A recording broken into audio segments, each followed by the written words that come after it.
நீங்கள், நான், நம்மளை சுற்றி இருக்கக்கூடிய உயிர்கள், இது எல்லாமே இந்த பூமியில் இருக்குது. பூமி தான் இன்னைக்கு நம்ம சூரிய குடும்பத்தில் உயிர்கள் இருக்கக்கூடிய ஒரு கிரகமாக இருக்குது. சூரிய குடும்பத்தில் மட்டும் இல்லை, நம்ம மில்கிவே கேலக்சி, நம்மளோட யூனிவர்ஸ், இது எல்லாத்துலேயுமே உயிர்கள் இருக்கக்கூடிய ஒரு பிளானட்டாக இருக்கிறது இப்போதைக்கு நம்மளோட எர்த்து மட்டும்தான். அப்போ இவ்வளோ பெரிய யூனிவர்ஸில் இந்த பூமியை தாண்டி வேறு எந்த ஒரு இடத்துலையுமே உயிர்கள் இல்லையா?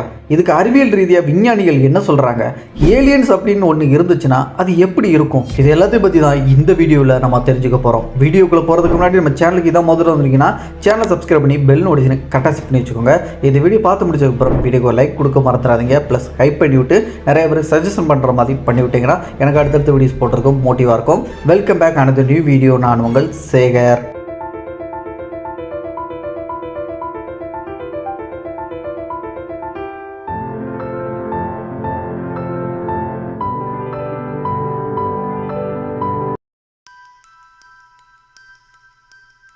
இந்த பிரபஞ்சத்தில் நம்மளை மாதிரியோ அல்லது நம்மளுடைய தோற்றத்துக்கு வித்தியாசமான தோற்றத்தில் வேறு எங்கேயாச்சும் உயிர்கள் இருக்குமா அப்படிங்கிற அந்த கேள்விக்கான பதில் என்னவா இருக்கும் அப்படின்னு கேட்டால், இருக்குன்னு சொல்லக்கூடிய பதிலும் அதுக்கு கிடைக்கும். அதே சேம் டைம் இல்லைன்னு சொல்லக்கூடிய பதிலும் கிடைக்கும். இதுக்கு காரணம் வேற ஒரு கிரகத்தில் உயிர்கள் இருக்குது அப்படிங்கிறதுக்கான எந்த ஒரு சயின்டிஃபிக் எவிடன்ஸ் அப்படிங்கிறதும் நம்மளுக்கு கிடைக்கல. அதே சேம் டைம் சயின்டிஃபிக் எவிடன்ஸ் கிடைக்காததுனால இந்த மொத்த பிரபஞ்சத்திலே எங்கேயுமே உயிர் இல்லை அப்படின்னு நம்மளால் சொல்ல முடியாது. ஏன்னா நம்ம அப்சர்வல் யூனிவர்ஸில் நம்ம பார்க்கக்கூடிய விஷயங்களை வச்சு மட்டும்தான் நம்ம இந்த விஷயங்களை அடிப்படையாக வச்சு கண்டுபிடிச்சதை வச்சு சொல்கிறோம். ஆனால் எல்லாத்தையுமே நம்ம அலசி ஆராய்ஞ்சிட்டோமா 100% அப்படின்னு கேட்டால் அதுக்கான ஆன்சர் 0 தான். ஏன்னா கடலுக்கடியிலேயே நம்ம இதுவரைக்கும் 5%, பூமியில் இருக்கக்கூடிய கடலுக்கடியிலேயே 5% மட்டும்தான் நம்ம ரிசர்ச் பண்ணியிருக்கோம்.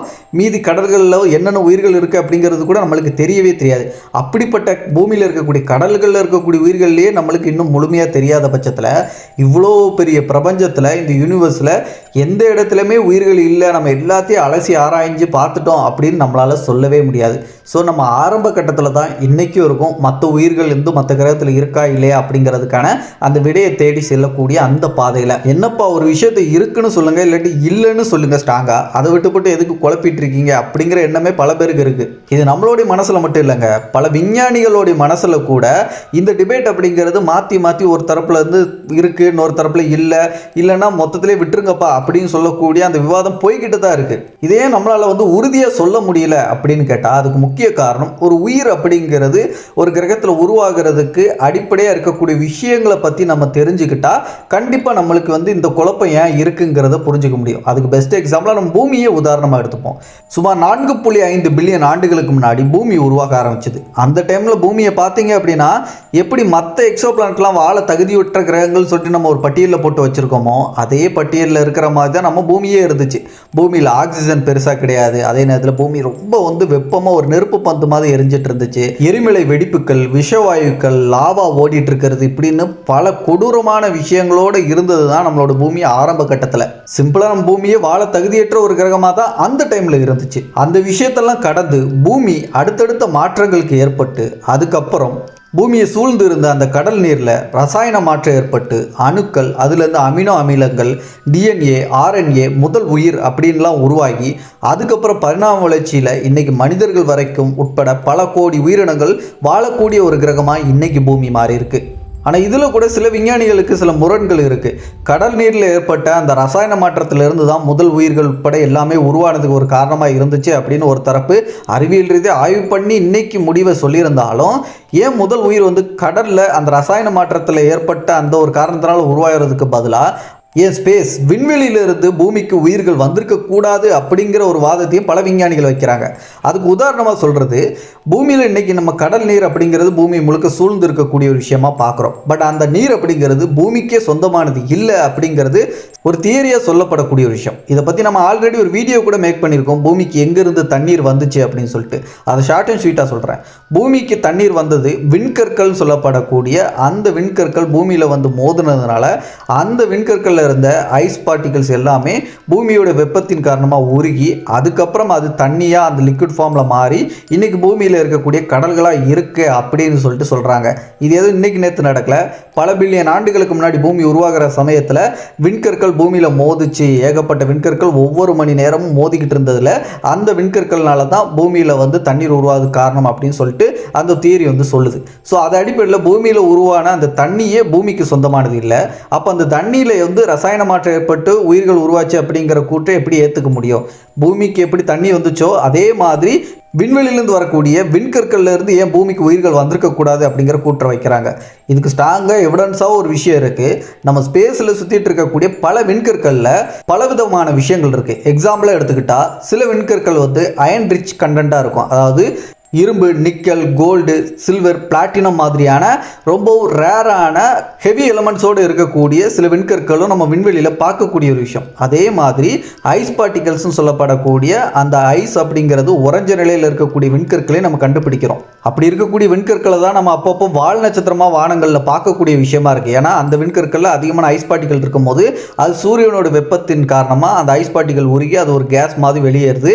அது அந்த விண்கற்களுக்கு ஒரு வால் மாதிரியான ஒரு அமைப்பு கொடுக்கறனால தான் அது பார்க்கறதுக்கு வால் நட்சத்திரம் அப்படின்னு சொல்லிட்டு நம்ம சொல்கிறதுக்கு ஒரு ரீசனாக இருக்குது. ஸோ இந்த மாதிரி விண்கற்களில் ஒவ்வொரு விதமான விஷயங்கள் இருக்குது அப்படிங்கிறதை நம்ம அறிவியல் பூர்வமாக இன்றைக்கி நிரூபிக்கக்கூடிய ஒரு விஷயமா இருக்கிற பட்சத்தில் சேம் அதே விண்கற்களில் சில மைக்ரோ ஆர்கன்ஸ் இருக்கக்கூடிய அந்த மாதிரியான விண்கற்களையும் நம்ம கண்டுபிடிச்சிருக்கோம். ஸோ அப்படி இருக்கும்போது அந்த மைக்ரோ ஆர்கன்ஸ் இருக்கக்கூடிய அந்த விண்கல் மாதிரி ஏதாச்சும் ஒரு விண்கல் பூமியில் பல கோடி வருஷங்களுக்கு முன்னாடி அடிக்கடி மோதுனதுனால அதிலிருந்து அந்த மைக்ரோ ஆர்கன்ஸ்ல இருந்து உயிர்கள் ஏன் பூமிக்கு வந்திருக்க கூடாது அப்படிங்கிற ஒரு கூற்று வைக்கப்படுது. ஆஸ்ட்ராய்டுன்னு சொல்லப்படக்கூடிய விண்கற்கள்ல என்ன மாதிரியான விஷயங்கள் இருக்கு, இந்த மைக்ரோ ஆர்கன்ஸ், அதுக்கப்புறம் கோல்டு, சில்வர் இதெல்லாம் தாண்டி என்னென்ன விஷயங்கள் இருக்கு அப்படிங்கிறதெல்லாம் பற்றி தனியாக தெரிஞ்சுக்கணும் அப்படின்னா இந்த வீடியோ கீழே இருக்கக்கூடிய கமெண்ட்ல ஆஸ்ட்ராய்டு அப்படின்னு சொல்லிட்டு கமெண்ட் பண்ணுங்க. தனியாக நம்ம அதை பற்றி பார்க்கலாம். ஸோ இந்த கூற்று அடிப்படையிலையும் அவங்க கண்டுபிடிச்ச விஷயங்களை வச்சு பார்க்கும்போது விண்கற்கள்ல இருந்தும் உயிர்கள் பூமிக்கு வர்றதுக்கான பாசிபிலிட்டிஸ் இருக்குது அப்படிங்கிறத நம்ம ஏற்றுக்கிற மாதிரி இருந்தாலும் இது 100% எல்லா விஞ்ஞானிகளும் சரிதாப்பா நீங்கள் சொல்கிறது சரியாக தான் இருக்குது அப்படின்னு சொல்லிட்டு யாருமே பெருசாக ஏற்றுக்கல. அது இன்னைக்கு வரைக்கும் ஒரு டிபேட்டாக தான் போய்கிட்டு இருக்கு. பூமிக்கு உயிர்கள் எங்கேருந்து வந்துச்சு அப்படிங்கிற அந்த கேள்வி தொடர்ந்துக்கிட்டே தான் இருக்குது. பூமிக்கு முதல் உயிர் எங்கேருந்து வந்துச்சு அப்படிங்கிறதுக்கான கேள்விக்கே இன்றைக்கி நம்மளுக்கு 100% விடை கிடைக்காத பட்சத்தில் பூமியை தாண்டி வேற ஒரு கிரகத்தில் உயிர்கள் இருக்கிறதுக்கு வாய்ப்பே இல்லை இருக்கலாம் அப்படிங்கிற கேள்விக்கு நம்மளுக்கு இவ்வளோ சீக்கிரத்தில் நம்மளுக்கு பூமியில் மனிதன் பரிணமிச்சு இந்த டெக்னாலஜிலாம் அறிவியல்லாம் வளர்ந்ததுக்கப்புறம் இந்த குறிப்பிட்ட காலத்துக்குள்ளே நம்மளால் உறுதியாக சொல்ல முடியுமான்னு கேட்டால் வாய்ப்பே கிடையாது. இந்த காரணத்தினால தான் நம்மளால் ஸ்ட்ராங்காக இந்த பிரபஞ்சத்தில் எங்கேயுமே உயிர்கள் இல்லை பூமியை தாண்டி அப்படிங்கிறத உறுதியாகவும் சொல்ல முடியல. அதே நேரத்தில் உயிர்கள் இருக்கு அப்படிங்கிறதே ஸ்ட்ராங்காக சொல்ல முடியல. சரி, இதெல்லாம் ஒரு பக்கம் இருக்கட்டும். வேற ஒரு கிரகத்திலேயோ வேற ஒரு ஏதாச்சும் ஒரு நிலவிலேயோ உயிர்கள் இருக்கலாம் இல்லை அப்படிங்கிற அந்த டிபேட் போயிட்டு இருக்குல்ல, அதில் என்ன மாதிரியான கருத்துக்களை முன்வைக்கிறாங்க ரெண்டு தரப்புல இருந்து அப்படிங்கிறத தெரிஞ்சுக்கிட்டா ஃபைனலாக நம்மளுக்கு இந்த பிரபஞ்சத்தில் உயிர்கள் இருக்க வாய்ப்பு இருக்கா இல்லையாங்கிறத நம்ம ஓரளவுக்கு புரிஞ்சுக்கலாம். அந்த டிபேட்டில் என்ன சொல்கிறாங்கிறத ஒன் பை ஒன்னா ரெண்டு தரப்பில் சொல்கிறதையும் சொல்கிறேன், நல்லா தெளிவாக கேட்டுக்கோங்க. மனிதர்கள் பூமியிலிருந்து விண்வெளிக்கு வேற்று உலகங்களை சம்பந்தமான ஆராய்ச்சிகளை பண்ணுறதுக்காகவே ஹபிள், ஜேம்ஸ் வெப் டெலஸ்கோப் மாதிரியான அதிநவீன தொழில்நுட்பத்தோடு உருவாக்கப்பட்ட அந்த டெலஸ்கோப்களை அனுப்பி எக்ஸோபிளானட்ஸ்களை ஆராய்ச்சி பண்ணி இதுவரைக்கும் ஆயிரக்கணக்கான கிரகங்களை கண்டுபிடிச்சிருக்கும். அதில் சில கிரகங்கள் பூமி மாதிரி வாழ தகுதியுடைய இடமாக கருதப்படுற, அதோடைய நட்சத்திரத்திலேருந்து இருக்கக்கூடிய இடமாக கருதப்படுற habitable zone, golden lock zone சொல்லப்படுற அந்த பகுதியில் இருக்கக்கூடிய கிரகங்களை நம்ம கண்டுபிடிச்சு பட்டியல் பண்ணி வச்சுருக்கோம். அதை சூப்பர் எர்த் கேட்டகரியில் சயின்டிஸ்ட்டுங்க வகைப்படுத்துவாங்க. இந்த சூப்பர் எர்த் கேட்டகரியில் இருக்கக்கூடிய பிளானட்டில் பூமி மாதிரி என்னதான் அது ஹேபிடபிள் ஜோனில் இருந்தாலும் அங்கே லிக்விட் ஃபார்மில் தண்ணீர் இருக்கா இல்லையா அப்படிங்கிறதுக்கான 100% எவிடன்ஸ் அப்படிங்கிறது நமக்கு கிடைக்கல. அதே நேரத்தில் பூமியில் இருக்க மாதிரியான விஷயங்கள் எல்லாமே 100% ஒத்து போகிற மாதிரியான விஷயங்களை நம்ம கண்டுபிடிக்கல. சில விஷயங்களை வச்சு தான் நம்ம கண்டுபிடிச்சு இது பூமி மாதிரி ஓரளவுக்கு இருக்குது அப்படின்னு சொல்லிட்டு உறுதிப்படுத்துகிறோம். அப்போ இது மூலமாக நம்ம புரிஞ்சுக்க வேண்டியது, எத்தனை எக்ஸோ பிளானட்டை நம்ம கோல்டன் லாக் ஜோன் சொல்லப்படுற அந்த ஹேபிடபிள் ஜோனில் இருக்கிற மாதிரி கண்டுபிடிச்சாலும் அங்கே லைஃப் அப்படிங்கிற உயிர் இருக்குது அப்படிங்கிற ஒரு விஷயத்தை நம்மளால் உறுதியாக சொல்ல முடியாது. கோல்டன் லாக் ஜோனில் இருந்தாலும் சில கிரகங்களில் உயிர்கள் இல்லாமல் இருக்கிறதுக்கு வாய்ப்புகள் நிறையாவே இருக்குது. இதே சேம் டைம் அங்கே உயிர்கள் இருக்கலாம் அப்படின்னு சொல்லிட்டு சில விஞ்ஞானிகள் சொல்லக்கூடிய கருத்துக்களுக்கு அவங்க என்ன வாதம் வைக்கிறாங்கன்னா, நீங்கள் எல்லாம் சொல்கிறது சரிதான், ஹேபிடபிள் ஜோனில் இருந்தாலும் சில விஷயங்கள் பூமிக்கு முரணாக அந்த கிரகத்தில் வேறுபாடுகள் இருக்கிற பட்சத்தில் அங்கே உயிர்கள் இல்லாமல் இருக்கிற வாய்ப்பு இருக்குன்னு சொல்றது ஏத்துக்கிறோம். பட் இருந்தாலும் எல்லா கிரகத்தையும் நம்ம பூமியோட ஒப்பிட்டே பார்க்கக்கூடாது. எல்லா விஷயத்திலையும் சில கிரகங்களில் பூமி மாதிரியான என்விரான்மெண்ட் இல்லாட்டியும் அந்த கிரகத்தோட என்விரான்மெண்ட்டுக்கு ஏற்ற மாதிரி அங்கே உயிர்கள் பரிணமிச்சு வளர்ந்துட்டு இருக்கிறதுக்கு வாய்ப்புகள் இருக்கு. ஸோ எல்லாத்தையுமே பூமியோட ஒப்பிட்டே நீங்கள் பார்க்காதீங்க. மேபி உயிர்கள் இருக்கலாம் மற்ற கிரகத்தில் அந்த கிரகத்தோடைய தன்மைக்கு ஏற்ற மாதிரி அப்படின்னு சொல்கிறாங்க. ப்ளஸ் இது கூடவே என்ன சொல்கிறாங்கன்னா கார்பன் பேஸ் உயிரினங்கள் தான் பூமியில் இருக்குது. ஆக்சிஜனை கன்சியூம் பண்ணி வாழக்கூடிய உயிரினங்களாக இருக்கக்கூடியவங்களா நம்ம பூமியில் இருக்கக்கூடிய எல்லா உயிரினங்களும் இருக்கக்கூடிய ஒன்றா இருக்குது. சேம் அதே மாதிரி தான் எல்லா பிளானட்டில் இருக்க வேண்டிய அவசியம் இல்லை. அங்கே வேறு தன்மையோடு இருக்கக்கூடிய வேறு பேஸ்டாக இருக்கக்கூடிய உயிரினங்கள் இருக்கலாம். எக்ஸாம்பிளாக சிலிக்கான் பேஸ் உயிரினங்கள் கூட மற்ற கிரகங்களில் இருக்கிறதுக்கு வாய்ப்பு இருக்குது அப்படின்னு சொல்கிறாங்க. ஏன் மீத்தேனில் வாழக்கூடிய சில பாக்டீரியா கூட இருக்குது. அந்த மாதிரியான பாக்டீரியா கூட அங்கே இருக்கிறதுக்கு பாசிபிலிட்டிஸ் இருக்குது. வேறு கிரகங்களில் டைட்டன் மாதிரியான நிலவில் மீத்தேன் ஆறுகளில் நிறைய ஓடிட்டுருக்கு. மேபி அங்கே கூட உயிர்கள் இருக்கலாம். கிரகத்தில் மட்டும்தான் உயிர்கள் இருக்கணும் அவசியம் இல்லை. நிலவுகளில் கூட அதுக்கேற்ற மாதிரியான சூழ்நிலைகள் மேபி இருந்தால் அங்கேயே உயிர்கள் இருக்கும் அப்படின்னு அவங்க வாதத்தை முன்வைக்கிறாங்க. இதுவும் ஏற்றுக்கிற மாதிரி தான் இருக்கும் நீங்கள் உங்களுக்கு கேட்கும் போது. பட் இருந்தாலும் அதுக்கு அறிவியல் பூர்வமான எவிடன்ஸ் இருக்கான்னு கேட்டால் இல்லவே இல்லை. சரிப்பா, அதெல்லாம் ஓகே. இடையில ஏதோ சிலிக்கான் பேஸ் உயிரினங்கள்னு ஏதோ சொன்னியே, அப்படின்னா என்ன அப்படிங்கிற ஒரு கேள்வி சில பேருக்கு வந்திருக்கும். ஆக்சுவலாக நான் சொல்ல போகிற விஷயம் இதுதான். சயின்டிஸ்ட்டுங்க ஏலியன்கள் எந்த மாதிரி இருக்கலாம் அப்படின்னு சொல்லக்கூடிய அந்த கருத்துக்களில் முக்கியமாக இருக்கக்கூடியது இந்த சிலிக்கான் பேஸ் உயிரினங்கள் அப்படின்னு சொல்லப்படக்கூடிய ஒன்று. இது ஒரு தியரியும் ஒரு ஹைப்போதீசிஸ் தான் இன்றைக்கு வரைக்கும் இருக்குது. ஏன்னா எந்த ஒரு ஆதாரமும் சயின்டிஃபிக்காக இல்லை. பட் இருந்தாலும் சிலிக்கான் பேஸ் உயிரினங்கள் அப்படிங்கிறது எப்படி நம்ம கார்பனை பேஸாக கொண்டு இங்கே பூமியில் இருக்கக்கூடிய உயிரினங்கள், விலங்குகள், பாக்டீரியாக்கள் இதெல்லாம் இருக்கோ அதே மாதிரி வேற ஒரு கிரகத்தில் சிலிக்கான பேஸாக கொண்டு இருக்கக்கூடிய உயிரினங்களை வாழக்கூடிய தன்மை கொண்டதாக இருக்கிறதுக்கு நிறைய பாசிபிலிட்டிஸ் இருக்குது அப்படின்னு சில சயின்டிஸ்ட்கள் சொல்கிறாங்க. அப்படி சிலிக்கான் பேஸாக இருக்கக்கூடிய உயிரினங்கள் இந்த பூமியில் இருக்கக்கூடிய தண்ணீர் அதுக்கெல்லாம் ஆகாது. அதே நேரத்தில் பூமியோடைய தட்பவெப்பநிலைகள், சூழ்நிலைகள், என்வரான்மெண்ட் எதுவுமே அதுக்கு செட் ஆகாது. அது அதோடைய கிரகத்தில் இருக்கக்கூடிய விஷயங்கள் மட்டும்தான் அதுக்கு செட் ஆகும். அண்ட் சிலிக்கான் பேஸ் உயிரினங்களுக்கு பூமியோட இருக்கக்கூடிய அந்த டெம்பரேச்சர் அப்படிங்கிறது நம்மளுக்கு ஏற்ற மாதிரி இருக்குல்ல, அந்த டெம்பரேச்சர் அதுக்கெல்லாம் சுத்தமாக செட்டே ஆகாது. ஹை டெம்பரேச்சர் ஹீட் ரொம்ப அதிகமாக அதுக்கு தேவைப்படும். ஸோ அதுக்கு ஒரு பெரிய கிரகமாக இருந்தாலும் சின்ன கிரகமாக இருந்தாலும் சரி, பூமியோட பெருசாக சின்னதாக இருந்தாலும் அதோட டெம்பரேச்சர் ஒரு 1000 டிகிரி 1200 டிகிரி செல்சியஸில் இருக்கக்கூடிய ஒரு கிரகமாக இருக்கிறதுன்னு வச்சுக்கோங்களேன். இந்த சிலிக்கான் பேஸ் உயிரினங்கள் அங்கே இருக்கிறதுக்கு வாய்ப்பு நிறைய இருக்குன்னா அதுக்கு ஹீட் அதிகமாக தேவைப்படும். லைக் லாவா மாதிரியான கிரகங்களில் கூட சிலிக்கான் பேஸ் உயிரினங்கள் இருக்கலாம். ப்ளஸ் சிலிக்கான் பேஸ் உயிரினங்களுடைய அந்த ரியாக்ஷன் ஸ்பீட் அப்படிங்கிறது கூட நம்ம பூமியில் இருக்கக்கூடிய உயிரினங்கள் மாதிரியான ரியாக்ஷன் ஸ்பீடோட ஒத்து போகாது. அது ரொம்ப ஸ்லோவாக இருக்கிற மாதிரி இருக்கும். அது மட்டும் இல்லாமல் அன்ஸ்டேபிளாக இருக்கும். ஸோ சிலிக்கான் பேஸ் உயிரினங்கள் இருக்கா இல்லையா அப்படிங்கிறதுக்கு எந்த ஒரு எவிடன்ஸும் இல்லை. அது இன்னைக்கு வரைக்கும் ஒரு ஹைப்போதீசிஸாகவும் ஒரு தியரியாகவும் தான் சொல்லப்படுது சயின்டிஸ்டுகள் மத்தியில். சிம்பிளாக சொல்ல போனால் வேற ஒரு கிரகத்தில் உயிர்கள் இருக்கிற பட்சத்தில் அந்த கிரகத்தில் இருக்கக்கூடிய உயிரினங்கள் நம்மளை மாதிரி தான் இருக்கணுங்கிற அவசியம் இல்லை.